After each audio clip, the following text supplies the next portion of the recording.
الفاتحة من يتقبل وتقبل صلاة وذكر صلاة على آله وصحبه وذريته من شيخ وعليم وسائر المسلمين الرحيم أن الله يتوسل وأن يعين على ربه المسلمين وأن يكون من المسلمين وعلى نبيه وعلى نبيه صلى الله عليه وسلم أعوذ بالله من الشيطان الرجيم بسم الله الرحمن الرحيم الحمد لله رب العالمين الرحمن الرحيم مالك يوم الدين إياك نعبد وإياك نستعين اهدنا الصراط المستقيم صراط الذين أنعمت عليهم غير المغضوب عليهم ولا الضالين آمين. Assalamualaikum warahmatullahi wabarakatuh.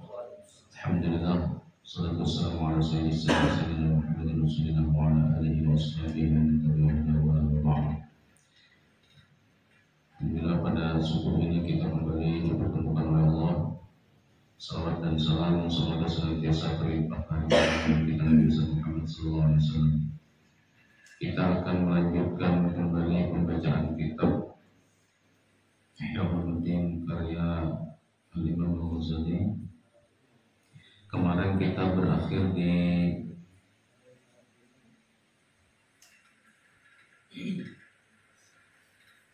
mana tadi lah?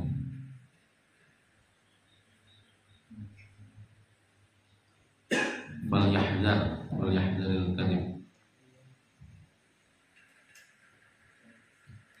Silahkan kepada saudara yang mengikuti mikrofon begini. Ustaz Maulana.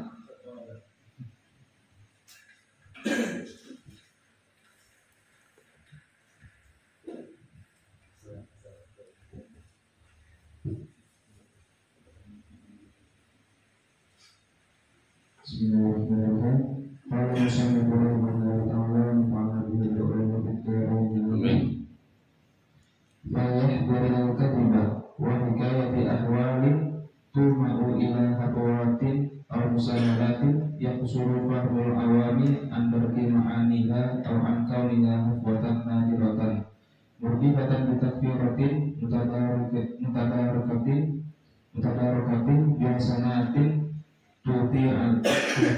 tuti alaihi fa innal amiya ya'tasimu bidzalika fi musahalatihi wa hafawatihi wa yamhadu li nafsihi ufran fihi. Oke, cukup. Coba jelaskan dulu situ. Kemarin saya inikan dulu bridgingnya dikit ya Allah. Jadi minggu yang lalu itu betapa seorang yang dalam tausiah-tausiahnya itu barangkali ya, itu pada masa itu ada sekelompok orang yang dalam majelis-majelisnya itu mengandalkan kisah-kisah, tetapi kisah-kisah di sini ada yang baik, ada yang buruk.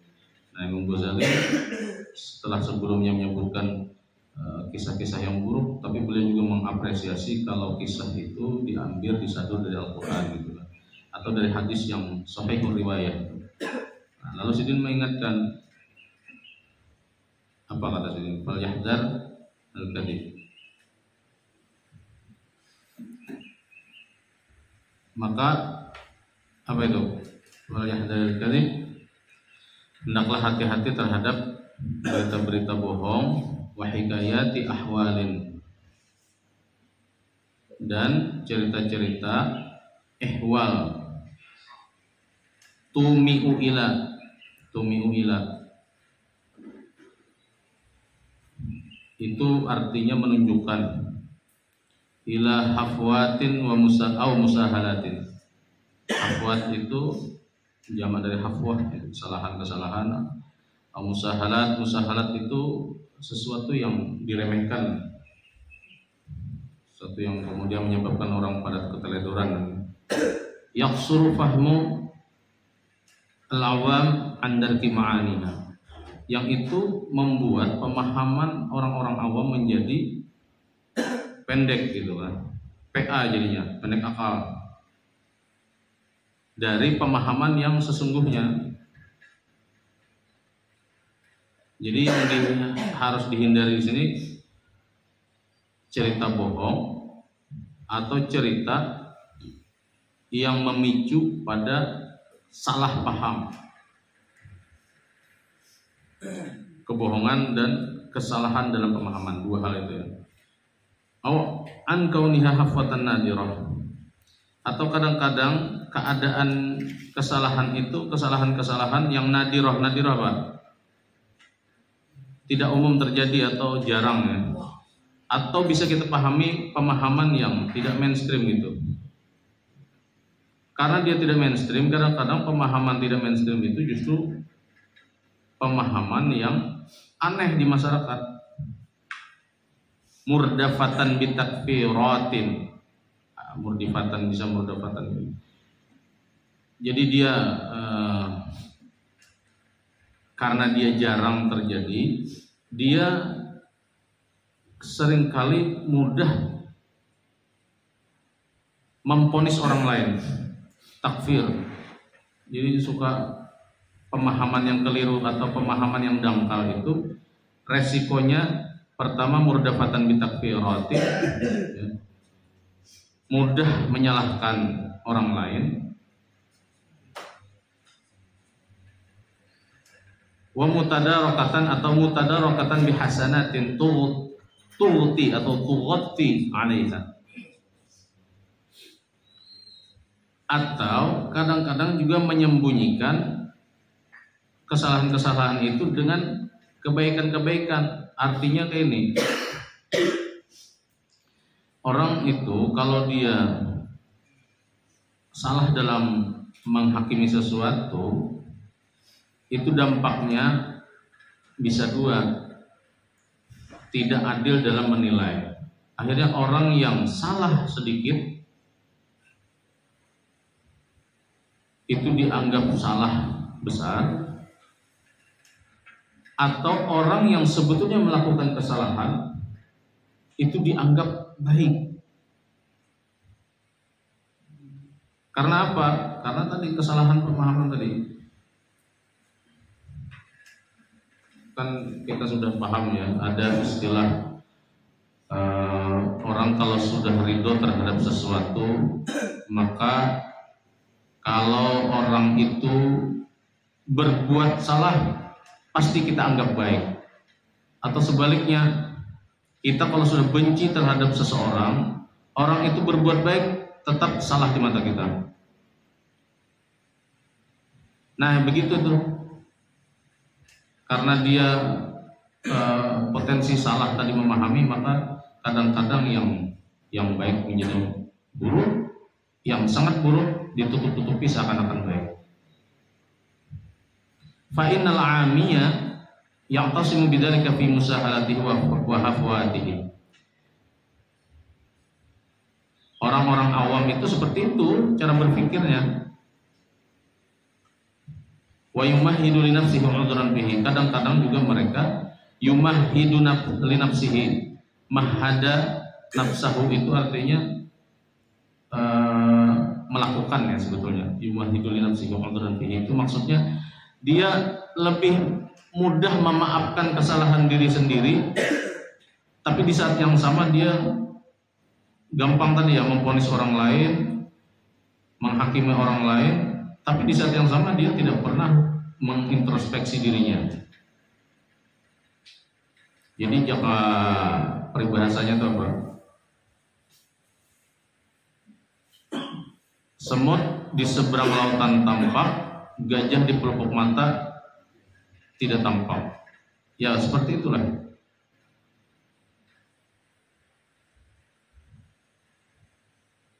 Lanjut lagi Ustaz. Dalam terjemahannya setelah. Coba. Lanjut. Wahtaju.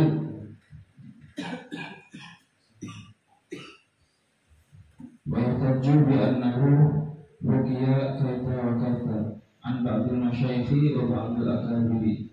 Wa kulluna bi sadaqil ma'asi wala kullu in asayta Allah ta'ala faqad asahu man huwa akbar minni.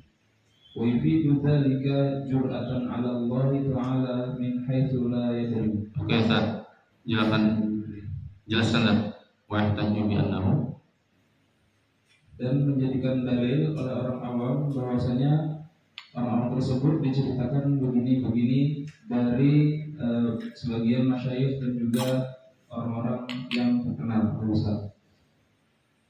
Maka setiap kita pasti melakukan maksiat. Tidak ada fala gharwa itu maka tidak heran, tidak aneh. Maka tidak heran jika engkau bermaksiat kepada Allah Subhanahu wa taala. Sungguh telah melakukan maksiat orang yang lebih besar daripada engkau, orang yang lebih besar daripada aku. Dan kata-kata tersebut memberikan dampak berani kepada Allah Subhanahu wa taala dari segi ketidaktahuan orang-orang tersebut. Oke, jadi maksudnya seringkali juga alasan mereka selain tadi karena tidak memahami pemahaman yang mendalam, mereka mencari-cari alasan. Kalau tadi kan internal, ini alasan eksternalnya pulang. Alasan internalnya tadi kan adalah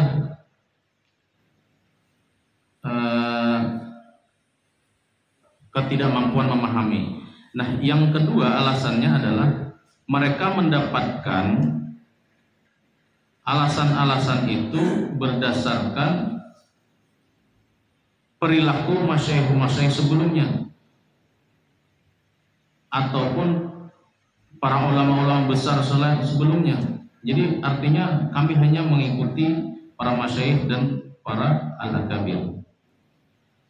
Fakuluna bisadadil ma'asi. Kalau demikian, semuanya akan mengarah kepada kemaksiatan yang berjamaah gitu, maksiat yang kolektif akhirnya gitu.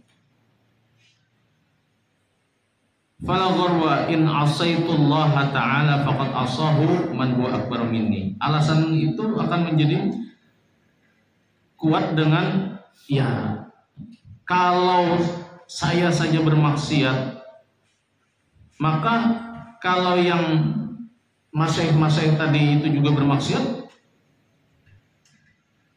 maka ini lebih besar lagi kemaksiatannya daripada kemaksiatan yang saya lakukan, karena saya ini hanya mengikut. Sementara mereka yang kami ikuti itu juga melakukan kemaksiatan yang sama.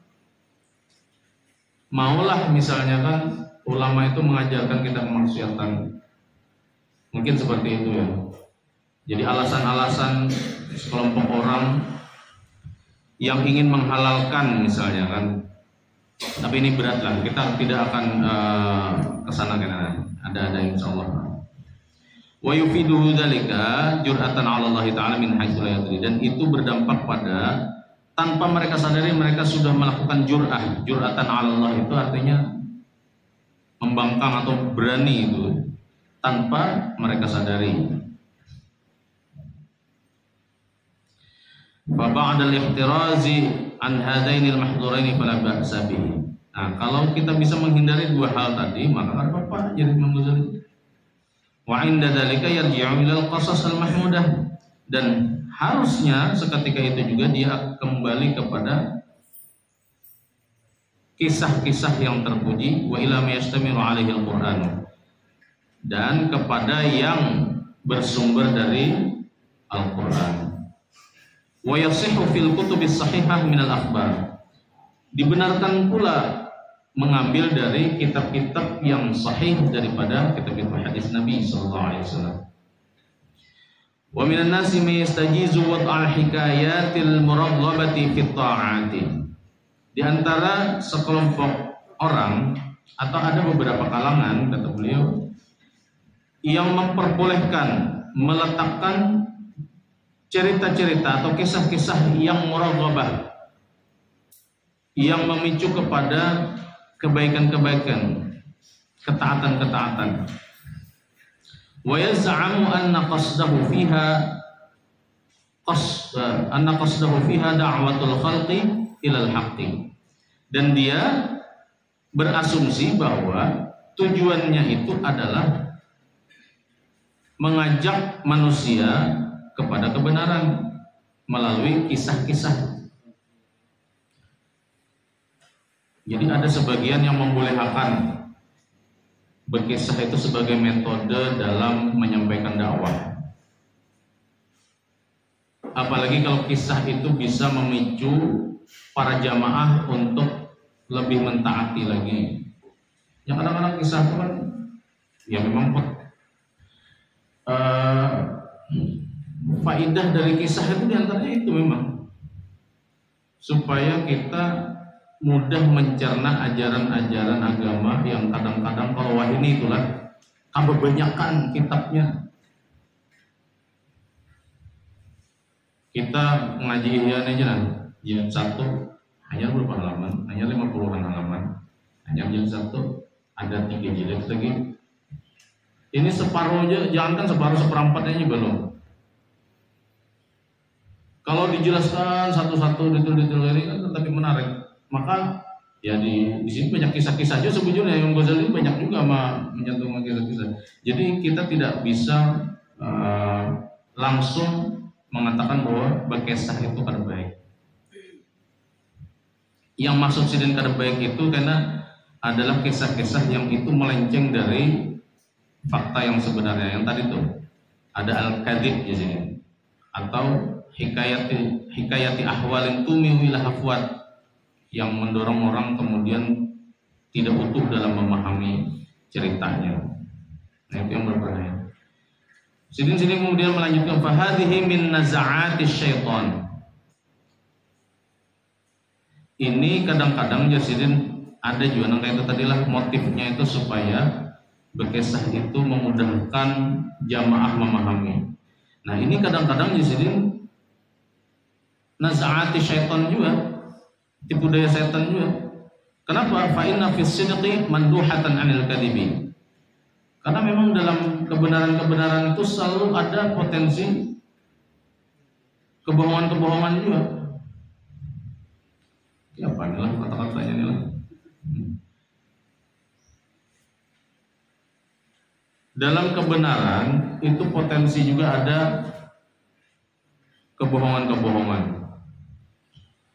Mungkin kayak ini, tidak semua kebaikan-kebaikan itu baik bagi semua kalangan.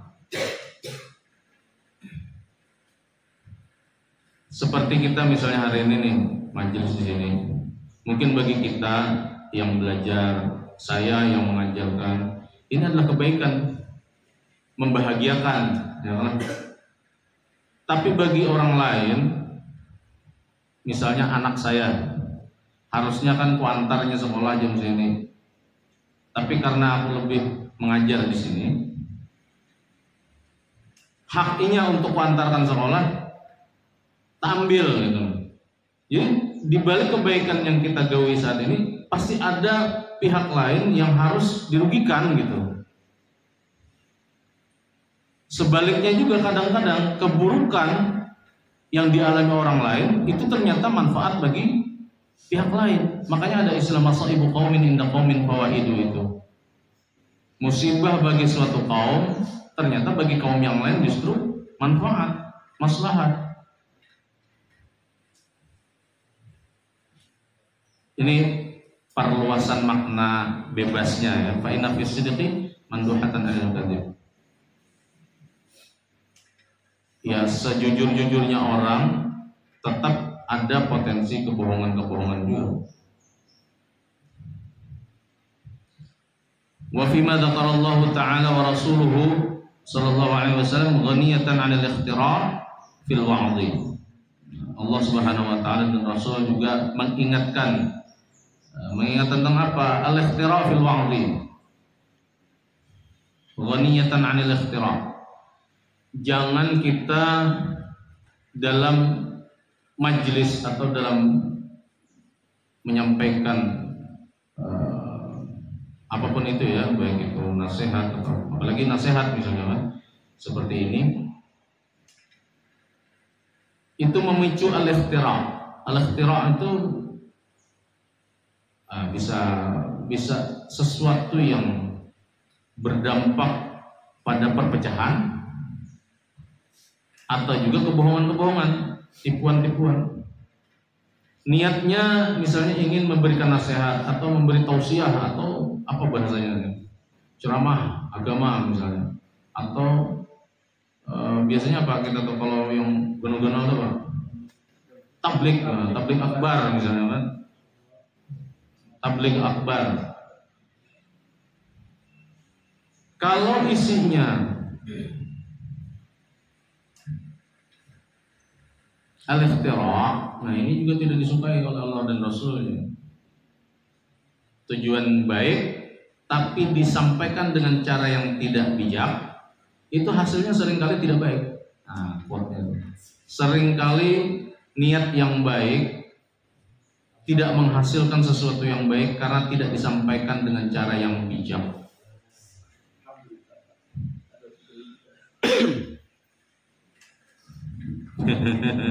Akhirnya dapat ya Allah. Aduh. Jadi tujuannya al-wa'lu, tapi dengan cara al-ikhtira', maka itu menjadi tidak baik. Jadi jar almarhum Cak Nur Nurholis Majid, jangan kau ingin membersihkan lantai menggunakan kain pel yang kotor.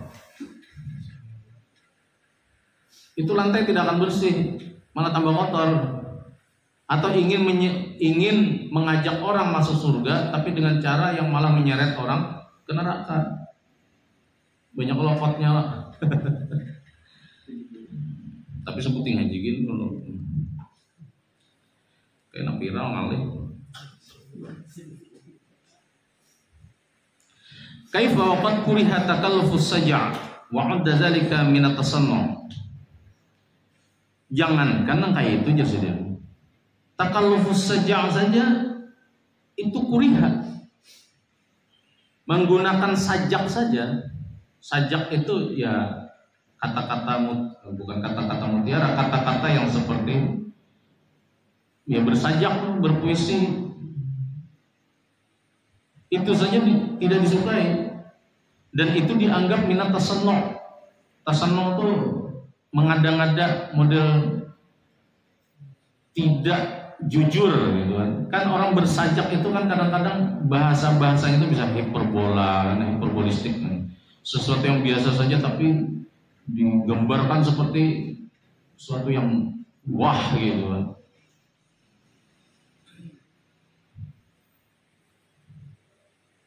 Atau personifikasi yang tidak sesuai dengan ini tapi dipersonifikasi. Tapi dalam dunia sastra itu memang keindahan gitu kan. Dalam dunia sastra itu indah. Tapi menurut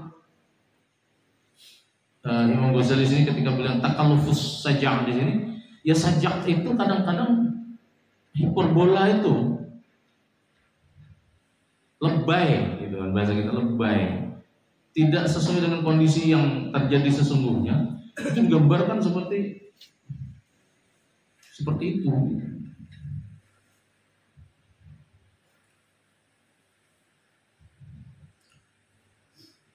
Nah, qala Sa'ad bin Abi Waqqas radhiyallahu anhu li ibnihi Umar. Sa'ad bin Abi Waqqas pernah berkata kepada anaknya, siapa nama anaknya? Umar. Berarti Umar ini bin Sa'ad. Waqad sami'ahu yasja'. Nah, Umar ini bersajak. Hadzal ladzi yubghiduka ilayya la qadaitu hajataka abada hatta tatuba. Ini pangjar Sa'ad bin Abi Waqqas, nang maulah aku tuh para katujulan ikam gara-gara bersajak-sajak itu. Aku pada hendak memenuhi hajat ikam selamanya kecuali ikam bertobat. Wa qad kana ja'ahu fi hajatin. Umar waktu itu memang datang hendak meminta sesuatu. Jangan bahasa kita tuh maambung abahnya. Nah, jadi bahasa maambung dengan bahasa-bahasa sajak itu saja tidak disukai karena ada mengandung kebohongan kan di situ kan. Orang maambung ini kan yang ngarannya maambung ya Allah. Tapi ini kawalah kita pakai, kita asilah pendapat ini. Nah, memanglah dalam tradisi kita sosial itu bahapakan, ambungan itu Jadi, nah ini nanti kalau kita bukakan ke kaidah usul fikih ya, insya Allah aman aja. Tagayyurul ahkam, bitagayyurul azminah wal amkinah wal ahwal itu kan. Jadi hukum itu bisa berubah juga, tergantung ilatnya.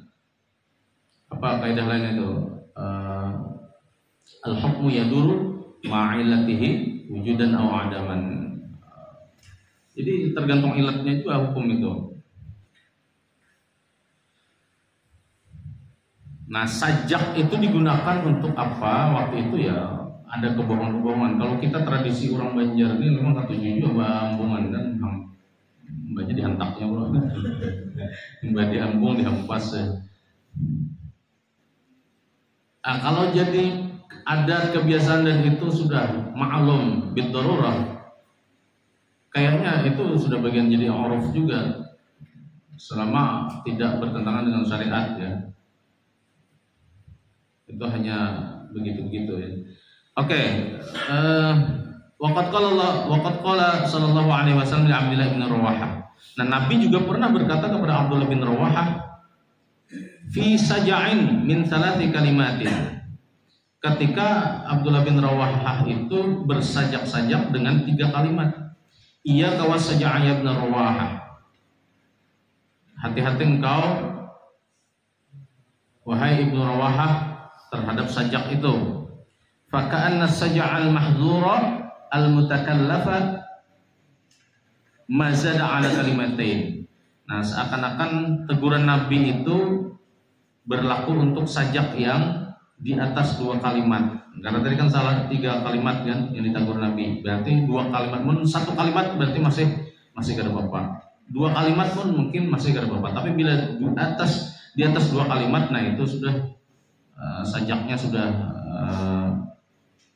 berlebihan barangkali. Jadi kita harus paham juga lah kondisi saat itu, karena Nabi ini meskipun pernah menegur begitu, ada seorang sahabat, saya lupa namanya kalau tidak salah itu As-Sarid ya, As-Syarid kalau nggak salah Asy-Syarid itu pernah dibonceng Nabi, dan riwayat itu dikatakan bahwa dia pernah dibonceng Nabi. Berarti naik onta berarti ya. Nah, sepanjang jalan Nabi menyuruh si Syarid ini untuk membacakan syair-syair seperti sajak-sajak begitu. Dan setiap selesai membacakan syair itu dikenal dengan syair Umayyah ya. Jadi ketika membacakan syair Umayyah itu berapa kali suruh diulang lagi. Teruskan ya Nabi, teruskan sampai tanpa terasa. Dalam riwayat dikatakan aku membacakan syair Umayyah itu sampai 100 bait. Nah, artinya kapan itu tidak dibenarkan, kapan itu dibenarkan. Kalau kita lihat juga pada masa kondisi itu, ya dimana sastra itu menjadi apa ya, mahkota kebanggaan masyarakat Arab kala itu ya. Karena tidak ada yang menjadi tidak ada yang menjadi sarana mereka berlomba-lomba kecuali adalah bidang sastra itu. Sehingga siapapun yang membuat sastra-sastra yang bagus, pemenangnya membuat syair-syair yang indah, pemenangnya itu akan dipajangkan syairnya itu di dinding Ka'bah. Nah, itu kebanggaan saat itu. Makanya Al-Quran turun itu sastranya itu melebihi sastra-sastra orang Arab itu. Tapi untuk membedakan bahwa ini kitab suci bukan kitab sastra, maka Al-Quran membatasi.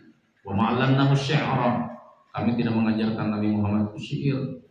Wa ma yanbaghilah, dan itu tidak bagus. Walidzalika lamma qala ar-rajul fi diyatil janin kaifa naddi man la syaraba wala akala wala saha wala istahala wa mithlu dzalika yuqallu. Maka ketika ada seorang laki-laki yang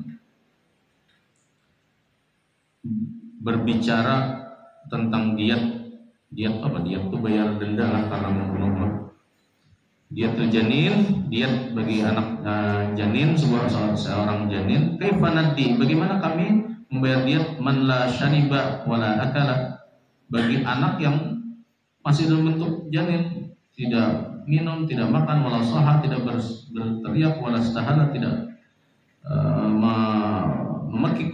Wamisal dzalika yuqalu, apakah itu haram hukumnya? Nah, ini maksudnya mungkin redaksinya itu.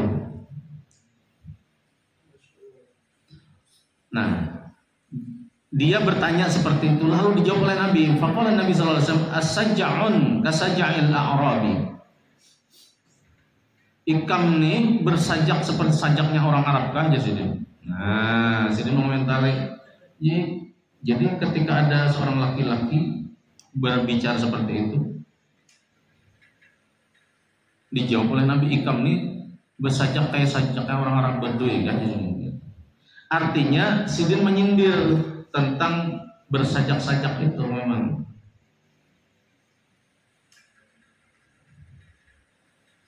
La syariba wala akala wala saha wala stahala. Nah, mungkin itu dianggap ikam ini bersajak kayak sajaknya orang Arab kan, orang Arab Badui. Nah, wa amal asy'aru fataktsiruha fil mawa'idhi madmumun. Menggunakan syair-syair.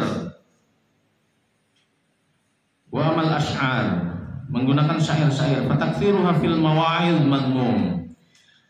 Memperbanyak penggunaan syair-syair dalam mau'izah atau dalam majelis-majelis itu madmum, itu tercela, ngeri-ngeri sedap lah.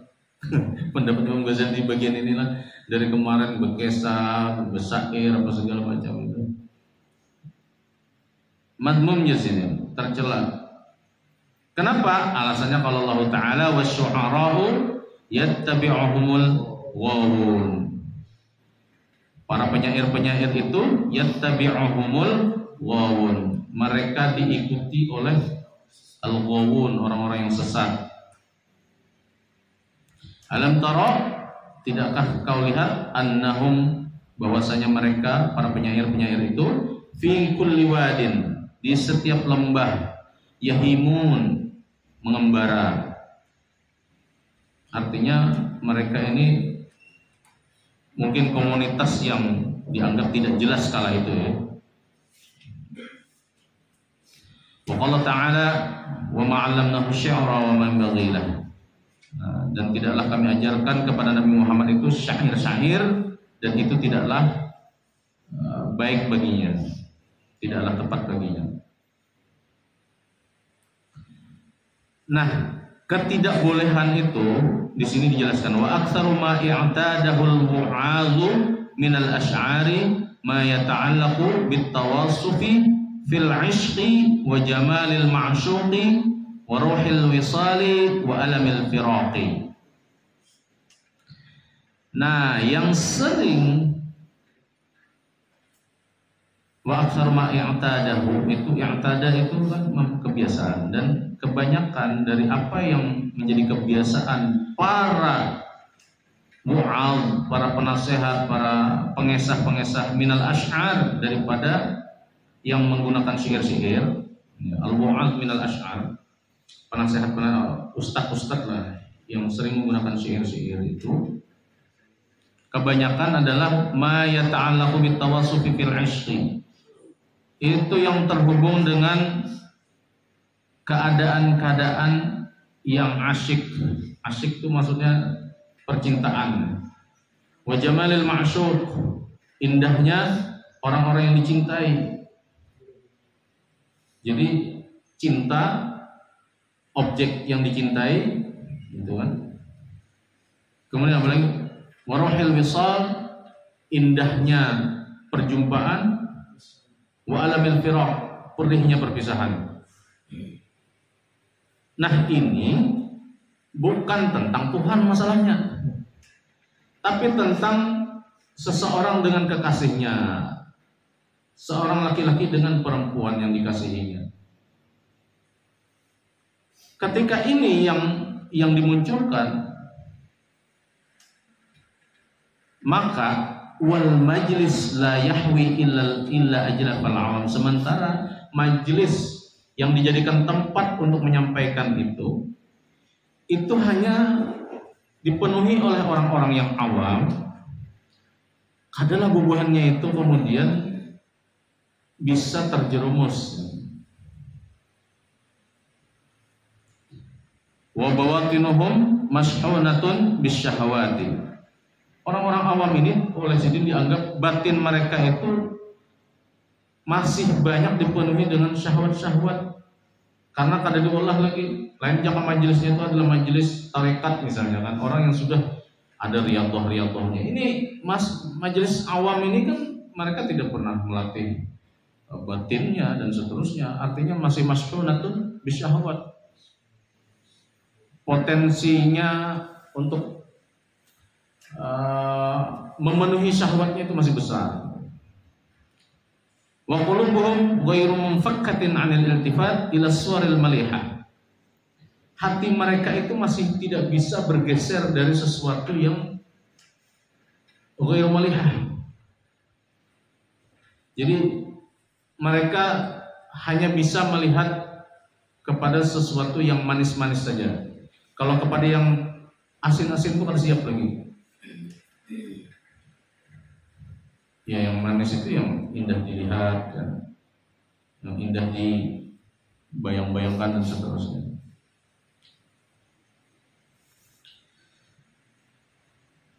Ini kalau kita habislah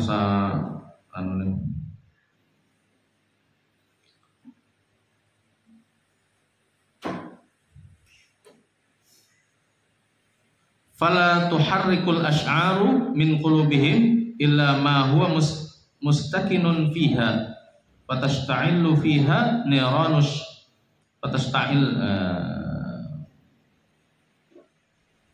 fala tuharrik al ash'aru min qulubihim illa ma huwa mustakinun fiha fatasta'illu fiha niranas syahwati. Jadi syair-syair itu la tuharrik, tidak bergerak.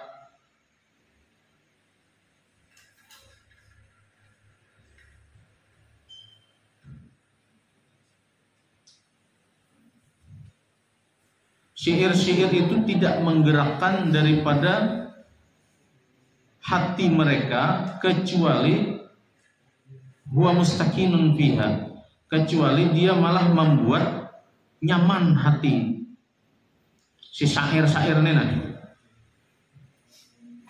Fantastailu fiha nirana syahwat. Gara-gara itu yang ternyalakan kemudian adalah justru api syahwat. Fayazza'quna wa yatawajaduna. Gara-gara itu mereka kemudian mengalami histeria, kemudian mengalami euforia dan histeria lah ini. Jadi teriak-teriak sambil kayak apa kalau melihat fansnya itu kan. Itu kan penonton-penonton kalau sudah di hadapan fans-fansnya itu kan histeris gitu kan. Kadang-kadang di luar nalar. Kenapa kok tiba-tiba menggandrungi si bubuhan K-pop misalnya kan. Nah itu. Padahal itu cintanya pura-pura aja, wa yatawajadun saja. Wa aktsar dzalika aw kulluhu yarji'u ila naw'i fasadin. Dan itu semua berdampak kepada sesuatu yang merusak. Fala yanbaghi ay yasta'mila min asy-syi'ri illa ma fihi mau'izatun aw hikmatun 'ala sabil istishhadin wa istihnasin. Tidak dibenarkan menggunakan syair-syair itu kecuali di dalamnya ada nasihat-nasihat atau hikmah-hikmah yang bersumber daripada jalan petunjuk dan jalan kelembutan hati. Nah, jadi kalau misalnya syair-syair itu digunakan untuk itu dibenarkan kata beliau. Wa qala sallallahu alaihi wasallam inna minasy-syi'ri la hikmatan. Sebetulnya Nabi juga pernah memuji tentang syair itu. Apa kata Nabi? Sesungguhnya daripada syair-syair itu ada hikmah. Walau hawal majlisa al-khawasul ladina waqa'al ittila'a ala istighraqi qulubihim bi hubbillahi ta'ala wa lam yakun ma'ahum ghairuhum fa inna ulaika la yadurru ma'ahum asy-syi'ru alladhi yushiru zahiruhu ila al-khalqi fa innal mustami'a yanzilu kullama yasma'uhu ala ma yastawli ala qalbihi kama sayati tahqiqu dzalika fi kitab as-sima'. Seandainya walau hawal majlis al-khawasul ladina waqa'al tila'ala istighraq qulubihim bihubbillah, kalau majlis itu bisa dilaksanakan oleh al-khawas, orang-orang yang khawas, tidak orang-orang awam. Alladzina waqa'a 'ala ittila'ala istighraq qulubihim, yang mereka mampu menghadirkan rasa istighraq dalam qalbunya. Istighraq itu dalam ta'ammuq, mendalami, menghayati hati mereka bihubbillah. Hati mereka itu dengan kecintaan terhadap Allah, walam yakun ma'ahum ghairuhum, dan tidak ada yang bersama hati mereka itu selain itu, selain cinta, istighraqul hub. Maka fa inna ulaika la yadurru ma'ahum asy-syi'ru. Kada masalah menggunakan syair-syair itu, karena syair-syair itu justru membangkitkan semangat cinta kepada Allah, gitu kan. Yang itu yushiru zahiruhu ilal khalqi. Secara zahir syair-syair itu ternyata bisa menundukkan hati manusia. Fa inal mustami' yanzilu kullam yasma' alam yastawli ala qalbi. Karena hati itu bisa tergetar berawal dari pendengaran yang baik. Maka kalau misalnya si pendengar ini mampu mendengar ucapan-ucapan yang keluar dari syair-syair dan itu menggugah hati,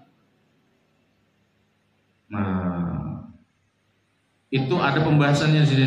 Tahqiqu dzalika fi kitab as-sima'. Ada nanti pembahasan tentang kitab as-sima', perihal pendengaran. Jadi nang kayak apa kita menggunakan pendengaran kita, keseyogianya nang seperti apa, itu nanti ada babnya. Walidzalika kana al-Junayd rahimahullah yatakalam ala bid'ati asyara rajulan. Oleh karena itu Imam Junayd al-Baghdadi itu bila berpandir tidak lebih dari 10 orang pemuda saja. Jadi majelis sidin itu tidak pernah lebih dari 10 orang pemuda laki-laki. Kita ini berapa? 100 lebih bang lah, hitung rambutnya 1000 lebih. Ya kurang lebih kita ini lah. Fa'in kasaru lam yatakallam. Kalau lebih dari 10 sidin kedahawan berpendera. Wa matamma ahlu majlisihi qattun 20. Jadi kada suah melebihi sepanjang majelis sidin itu ada, kada pernah jamaahnya melebihi daripada 20 orang. Tapi apakah sidin kemudian terpendam? Ada. Sampai wayah ini siapa yang kada kenal kalau dalam dunia tasawuf lah, Imam Junaid ini sangat dikenal. Padahal majelis itu kan 20 itu dia kada pernah melebihi itu. Tapi barokah ilmu itu. Wa hadara jama'atu babi dari Ibni Salim. Wa hadara jama'atun. Nah, wa hadara jama'atun baba dari Ibni Salim. Ada sekelompok jamaah yang datang ke rumah Ibnu Salim. Faqila lahu, dan dikatakan kepada beliau, takallam, silakan pian berbicara. Faqad hadara ashabuk, karena kawan-kawan pian sudah hadir. Maka berkatalah Ibnu Salim, faqala la, lain, ma haula'i ashabi, bubuhannya ini lain kawananku. Innamahum ashabul majlis, bubuhannya ini hanya kawan di majlis saja. Inna ashabi hum al-khawas. Nang bujuran kawanku tuh kelompok nang khawas. Kalau nang di majelis ini awamnya sih. Itu lain kawan. Itu ashabul majelis saja. Nah, jadilah kesimpulannya pada bab ini kita memang bersindiran dengan hal-hal yang bersifat sastra ya. Artinya ada memang sastra-sastra itu yang baik ada, yang buruk juga ada. Karena tidak semua sastra itu harus dilihat sebagai sesuatu yang buruk ya. Kalaupun di sini Imam Ghazali banyak menyindir itu mungkin arahnya kepada sastra-sastra yang buruk. Sastra itu kan tidak hanya puisi, sajak atau syair-syair saja. Musik itu juga bagian dari sastra juga. Maka bagaimana kita menyikapi ini? Apakah hukumnya tercela seperti yang disindir oleh beliau? Nah, kita kembalikan saja kepada kaidah usul fikih tadi ya. Al-hukmu yaduru ma'ilatihi wujudan wa adaman. Hukum itu tergantung ilatnya. Sederhananya begini, musik itu tergantung efeknya. Kalau misalnya efek bermusik di situ bisa membuat kita dekat dengan Allah Rasulnya, misalnya musik-musik sholawat gitu kan. Kita berterbangan itu bermusik juga, tapi kan membangkitkan semangat kecintaan kita kepada Rasulullah misalnya. Maka itu tidak masalah, bahkan mungkin berpahala. Karena musik itu kan terkait dengan cita rasa, sama dengan bahasa, sastra dan seterusnya. Puisi, sajak itu juga bisa menyentuh. Oleh karena itu kita lihat saja ilatnya. Kalau memang musik yang digunakan itu bisa melalaikan, termasuk malahi ya. Kalau bahasa fikih itu bagian dari al-malahi katanya. Al-malahi dulu itu identik dengan seks, alkohol, musik. Maka itu yang kemudian membuat dia menjadi al-malahi. Orang dengar musik ya harus ada alkoholnya, harus ada perempuan biduannya. Nah itu yang kemudian berdampak pada musik menjadi haram. Ya seperti pisau lah kan. Kalau kita gunakan untuk mengupas mangga tentu dia bermanfaat, tapi kalau kita gunakan untuk melukai orang maka dia menjadi mudarat. Musik, puisi, sastra, apapun itu dia juga seperti itu. Mudah-mudahan ada manfaatnya. Kita akhiri dengan hamdalah. Alhamdulillahirabbil alamin. Subhanallah bihamdihi, subhanakallah bihamdika. Asyhadu an la ilaha illa anta astaghfiruka wa atubu